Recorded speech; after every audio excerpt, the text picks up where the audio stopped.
मैं आचार्य ओम प्रकाश जी काशी की पावन धरा से राजा भर्तृहरि का वैराग्य का क्या कारण था इसके विषय में बतलाने जा रहा हूँ। राजा भर्तृहरि उज्जैन के राजा थे। उनकी 3 रानियाँ थीं। एक पत्नी का नाम पिंगला था, जिसे राजा भर्तृहरि बहुत प्यार किया करते थे।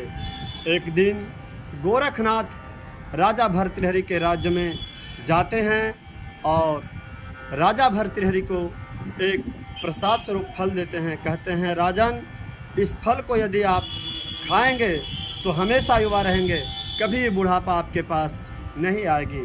राजा भर्तृहरि उस फल को पाने के बाद सोचते हैं कि यदि मैं इस फल को अपने धर्मपंत्री पिंगला को दे दूं तो हमेशा युवती रहेगी, कितना अच्छा बात होगा।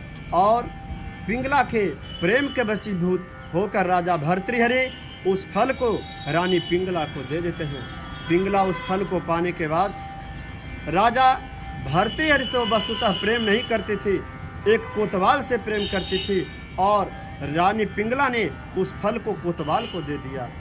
कोतवाल सोचता कि यदि इस मैं फल को खाता हूँ तो युवा रहूँगा, और मैं तो जो प्रेम करता हूँ वह एक वेश्या है, क्यों न मैं उस वेश्या को फल दे दूँ तो हमेशा युवती रहेगी और हम लोग जीवन का ज़्यादा आनंद लेंगे।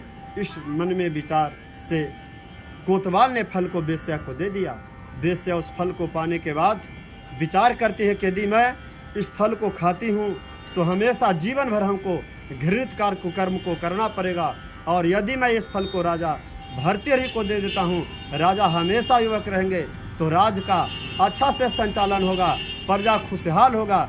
इस विचार से वेश्या ने फल को राजा भर्तृहरि को दे दिया। राजा भर्तृहरि उस फल को पाने के बाद बहुत स्तब्ध हो जाते हैं, और फल किस प्रकार से वेश्या के पास पहुंचा इसके विषय में राजा भर्तृहरि विचार करने लगते हैं। वेश्या को बुलाते हैं, फल पहुंचने का कारण पूछते हैं। वेश्या बतलाती है कि यह फल हमें कोतवाल के माध्यम से पहुंचा है। कोतवाल को पूछते हैं, कोतवाल कहता है कि राजन, यह फल हमें रानी पिंगला के द्वारा प्राप्त हुआ है।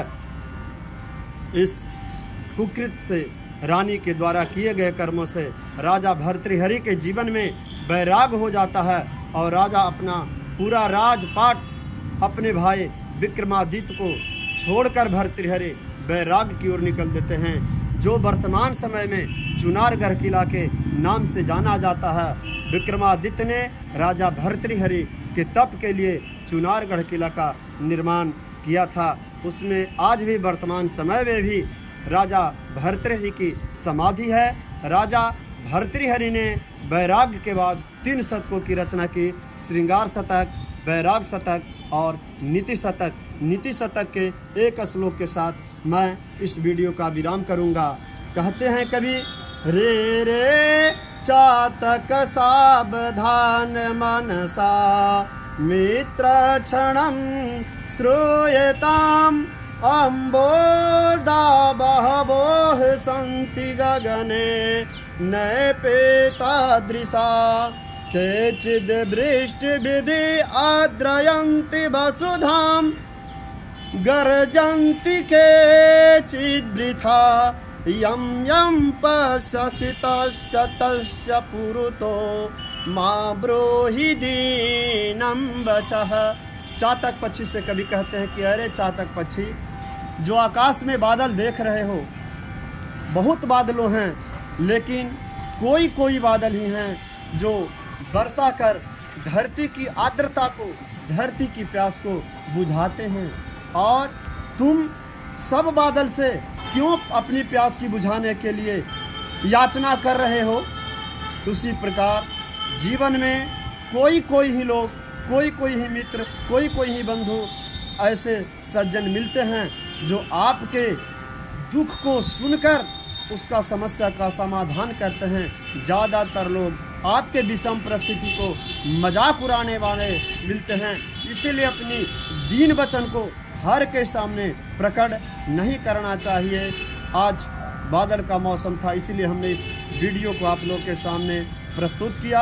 यह वीडियो अच्छा लगे तो अपने मित्रों को ज़रूर शेयर करें और जीवन में सीख लें कि छोटी छोटी बातों को, छोटी छोटी विषम परिस्थितियों को सबके सामने प्रकट ना करें।